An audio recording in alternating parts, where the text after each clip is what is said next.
माई के दरबार में एक बाझिन जाता है, बाझिन जाती है और माँ से विनती ऐसी कहती है कि माँ मैं आपको बहुत तन मन से पूजा करती हूँ। और इसी पे खुश होकर हमारे दिनेश यादव जी उनके तरफ से ढेर सारा पुरस्कार 101 रुपए का माता रानी के दरबार में बहुत बहुत धन्यवाद। हेलो क्या बात, हमारे दिनेश भैया की तरफ से शानदार पुरस्कार, बहुत बहुत धन्यवाद है। और अतिया को दिया माई से विनती कर दिया, माई से अर्जी कर दिया, माई से निहोरा कर दिया जे माई ए हमारी माई ए दुर्गा माई कैसे कि रोबेली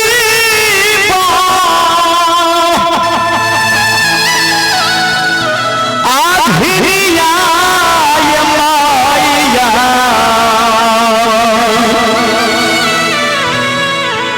हे माई ए हमारे निहोरा की सुना कि रोबेली बजनिया ये मैया रोबेली झिलिया ये माया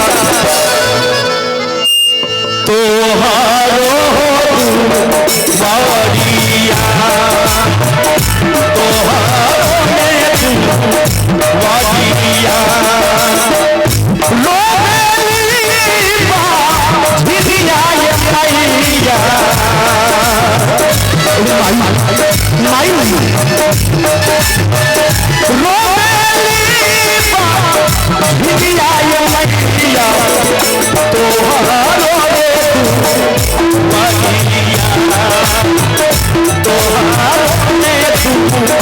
वादिया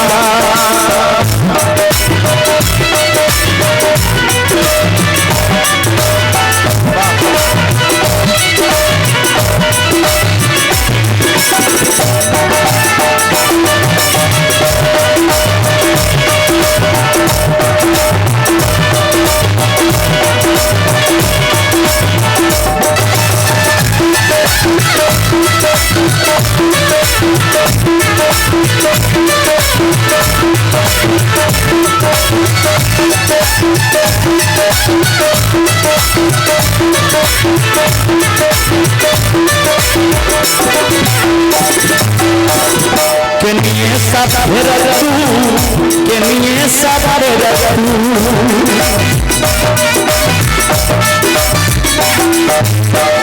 केनिए साधे रतू केनिए साधे रतू केनिए साधे रतू ये मैया केनिए साधे रतू ये मैया बाजीन पाराना जगिया बाजीन पाराना जगिया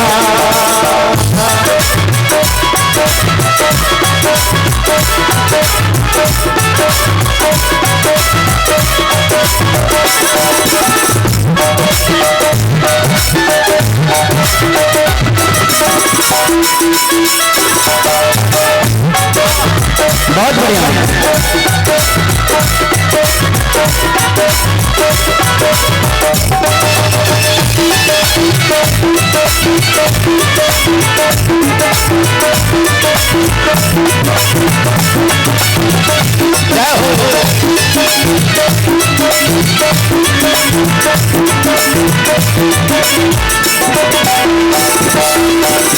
सब कुछ दिहलू सब कुछ दिहलू माई ए माई सब कुछ हमरा के दिहलू लेकिन एगो संतान के बिना हमार घर उदास बा हमार बिना उदास बा माई सब कुछ दिहलू सब कुछ दिहलू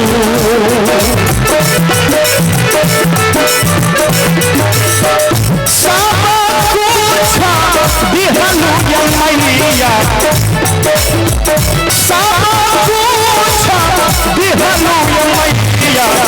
नन्हका भैले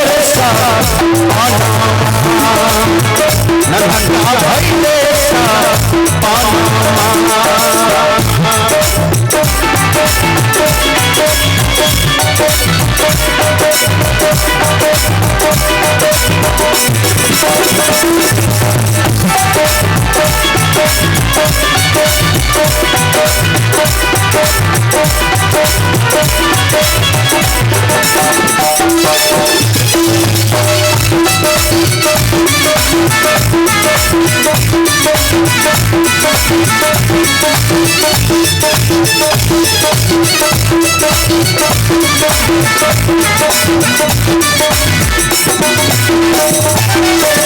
माई से कह दिया कि माई ए माई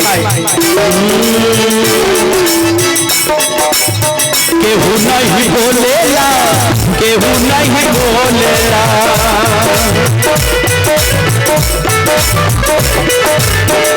केहू नहीं बोलेला ये मैया ये हमरा से केहू ना बोलेला ना हमार द्वार आएला माई सही दुनिया में कैसे हम निर्वाह करब कैसे हम गुजारा करब केहू नहीं बोलेला केहू नहीं बोलेला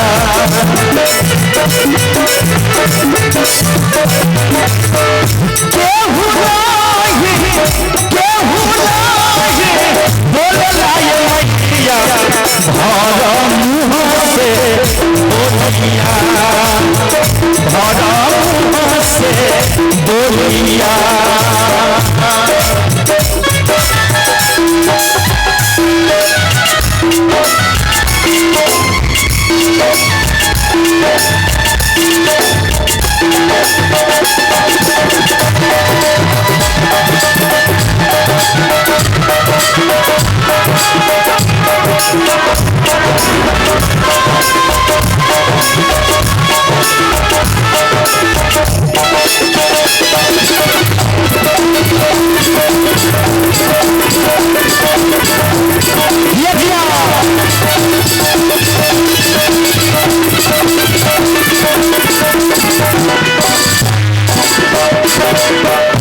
अंत में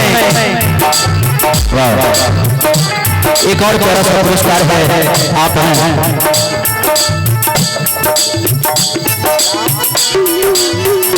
राम प्रकाश राम की तरफ से 101 रुपया का पुरस्कार है। बहुत बहुत इनको धन्यवाद। और एक और पुरस्कार है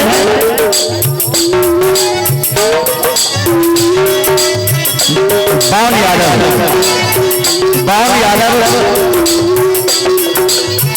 इनके तरफ से 105 रुपया का पुरस्कार है। आइए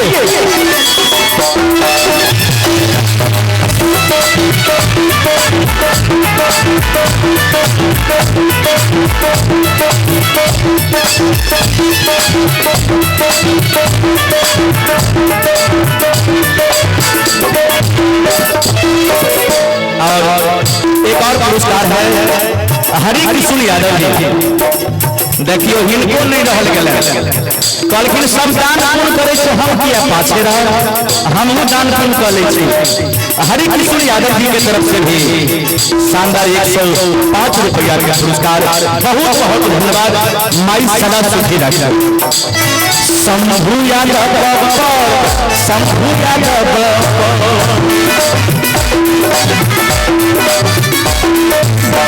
शंभू यादव शंभू यादव शंभू यादव पर मैया शंभू यादव पर मैया निक लागे छे चाचा अहाँ सबके भैया आनंद आवे छे ने तो कनी ताली दियो ने। बोले सच्चे दरबार की भक्ति और भगवान की।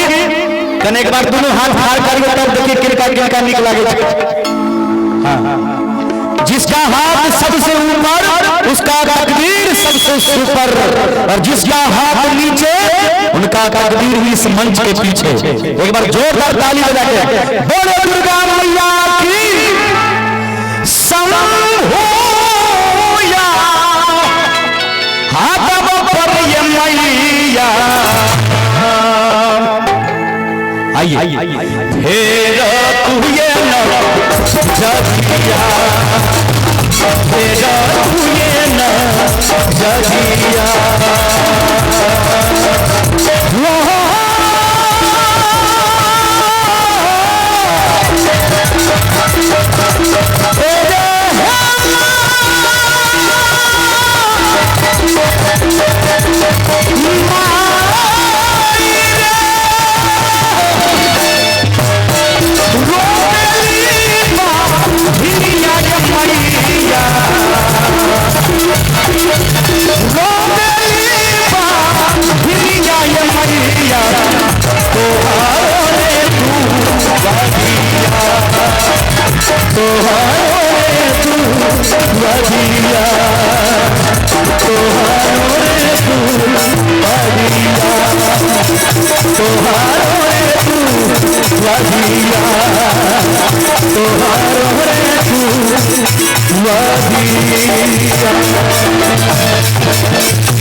देखिए ज्यादा बड़े